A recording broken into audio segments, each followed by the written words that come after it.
necessarily seen the unicorn physically right here in this room, but I've seen the Pegasus out of body with many times. Phyllis and I were here in 1980, 79, around that time. And our cat at the time, we heard flapping wings in our living room. And when we looked, we were working right in this section.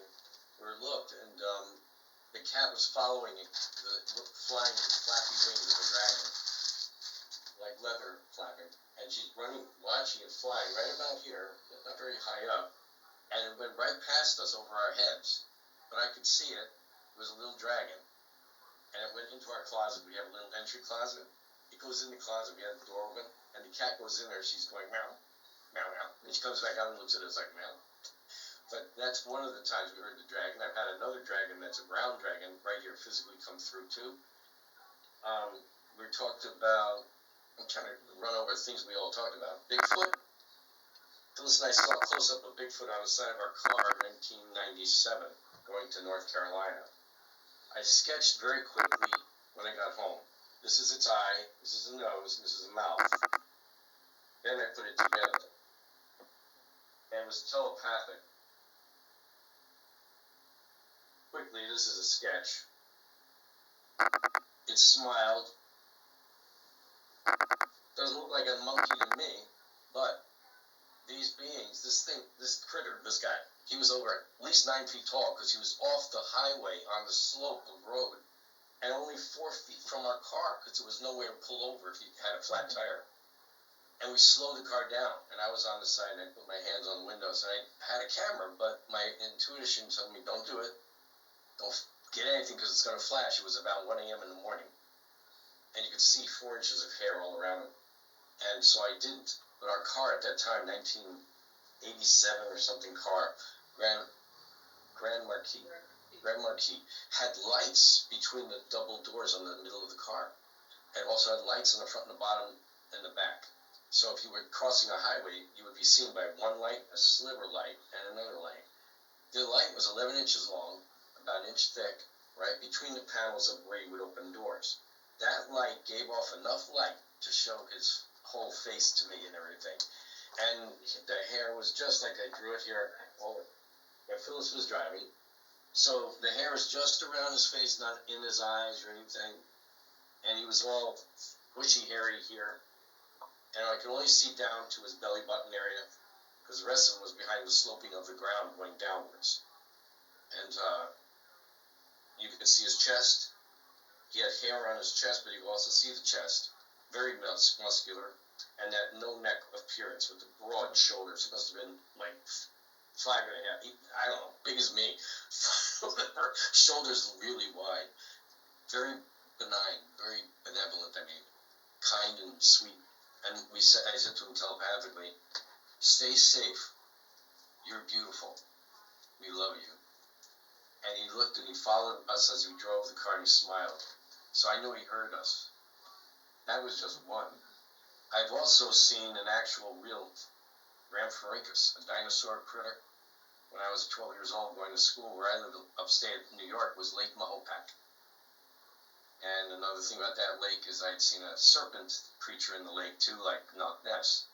And when I found out many years later, that was in high school, many years later, the name of Mahopac is Algonquin Indian word for Lake of the Great Serpent.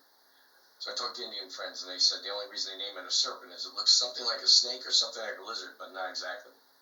It was shiny black and came up out of the water and went across. It had the head like almost the chin of a horse, going like that, arched neck over the water about over 5 feet out, swimming in the wintertime, which I've been always telling people since I was a kid. These creatures are not dinosaurs, they're not plesiosaurs, they're not that at all. They're like a seal has fat on its body, like a whale. They can handle the cold. Lake Mahopac has an uncharted bottom and many caves, and the caves are different caves that go off to probably the other lakes in different areas like Champlain. So they can travel in there, there's air and things like that. We have other hidden stories of that, but when I was 12, going to middle school, 6th grade, I was right up the block from my house. I could just walk up a hill, 30 seconds, I'd be in school. So I was walking across our street, at top of the hill, and the kids are waiting for their buses to go to Catholic school or whatever schools. So I'm walking by, and they're like, hi. I'm high back there, and then above in the sky over them, I see this creature flying that reminded me of a seagull because of the way the wings went. Like, flapped like a seagull, and like you draw a seagull just like that. And I said, okay, I'm going to stand here and wait for this to fly over so I could see it, because it was only about 8 feet above me. As it came towards me, I kept looking and saying, this thing has long legs behind it? What is that, like a stork? No, it doesn't have a neck. As it came closer, I could see now it had 2 legs hanging behind it and a long tail with a fin on the end. And then as it came closer, it was a dark brownish, wooden brown tones. Came over me, and its face was a Rhamphorhynchus. I didn't know at the time what it was. I just called it the dinosaur bird. It was bigger than a crow, just about the size of a big crow, and bigger, like a hawk maybe. And the teeth went like this in the mouth, coming down from the front, aiming outward to the bottom, aiming upwards like that, like this. So it wouldn't close its mouth, but they were like spikes. So it was flying with its mouth open, and it turned its head and looked directly at me. And I could see the hands on its wings, the arms, and it's flapping like it's gliding, flap, flap, glide. And it kept going, and I was like, holy cow, there it is. There's one of these. I always thought these guys were big, like pterodons. So I went to school, told my teacher, he thought I was crazy. But I drew a picture of it, and I went home that day, and I looked at my dinosaur books I could find, and sure enough, I found a Rhamphorhynchus in an old book, and it said, about the size of a big crow. So when I came to New York, I went to the Museum of Natural History, and they have the Rhamphorhynchus skeleton in there, and they go, crow size, Rhamphorhynchus, and there it is. So they still exist, and they were fish eaters and hunters, and they lived in caves. And Mahopac we have 3 islands on the lake up there. And I used to be a lifeguard on the lake, so I know the lake. And I knew where the the creature was swimming that was in the lake, was 20 feet deep and deeper. So it couldn't fit this big creature there. But there's caves, and they can live in the caves and eat the fish and all that. So was it a time warp where it came through a portal? When I got to the school steps up the hill, I kept going, I got to the school, I turned around and looked, and there it is, still flying over towards the lake. So I thought, there we go, it's living in the mountain, on those islands somewhere.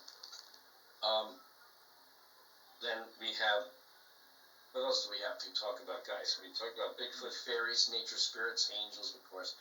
What I've learned from my angels and the angels I've met, well, in the nature kingdom here, and elves who appear physically, that they are part of the angelic realm. They will progress to that form.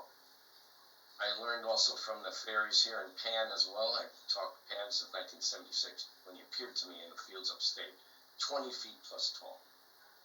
And he told me to paint my children. So I've been drawing fairies and nature spirits and unicorns and everything since that time. But they are very amazing beings, and they're very smart. They will take, I had one in the back, but you can't see it here. They've put on the wings of the bugs, and the fairies will wear the wings that they like of the insects or birds or bees or dragonflies, etc., moths, lunar moth, all those wing forms.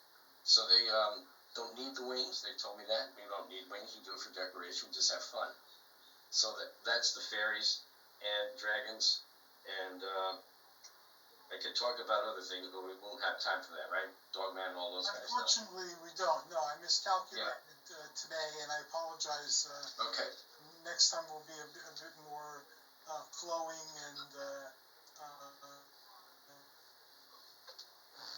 more structured. I apologize for today.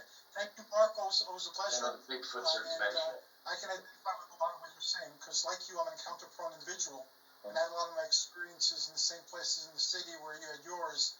So there's a lot there that I recognize, which makes me question the phenomenon a great deal more. But thank you so much. But remember, Hercules, a lot of the Bigfoot that we've seen or others have seen, they are sometimes dimensional, and they know how to cloak themselves. Not all of them. Just these are different ones. Some don't like people, maybe they had a bad thing happen. But that's more we can get into. Dwell on their cloaking abilities in another episode. Thank you for introducing it. Okay. And we're going to end today with Michael, aka Amon, and he's going to talk about angels. And Michael's investigation with me is going to continue in a show called The Cerulean Sphere. And again, I've been, like many of you, an experiencer as well as a student and a studier and a researcher. And I have a lot of questions about the phenomenon, and the phenomenon seems willing to answer questions. So I'm going to start a brand new adventure, and you're all invited if you'd like. So Michael, tell us about blue angels and other types of angels.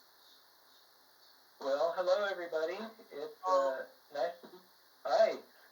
It's nice to be on the panel with you, and hello Michelle, newcomer. It was nice to hear from you too. Yeah, I was going to. I'm talking about What that? Did I hear something? Okay. I'm going to be talking about winged humanoids, specifically angels. Yes, I am an angel lover, and I hang out with angels every day.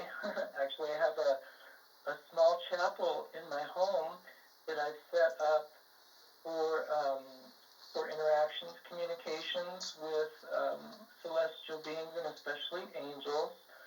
And it's called the Star Chapel. And I specifically invite Archangel Gabriel and Archangel Michael and their divine consorts to, I guess, hang out with me. Hang out with me for, we communicate, we talk. I ask them for healing. But I especially, every time I hang out with them, I thank them for what they are doing for me in my life, for my family, and for everyone on the planet. And then I also tell them that I love them. So angels, are traditionally known as messengers. It's from the Greek angelos, meaning messenger or herald. They're creatures that are sent by God to fulfill certain tasks. Most commonly in most traditions, they convey messages to men and women whom they also protect. And there are accounts of angels that have affected the course of events on Earth, physical events, spiritual events, in order to save particular individuals from harm or death. And then there are others in different spiritual traditions and religious traditions who describe angels as being part of our celestial government in angelic groups and societies that direct the course of humanity's development and evolution. Well, as far as their effect on us and as far as their influence on us, some people feel that humans have free will, like 100% free will, and that angels guard and guide and intervene only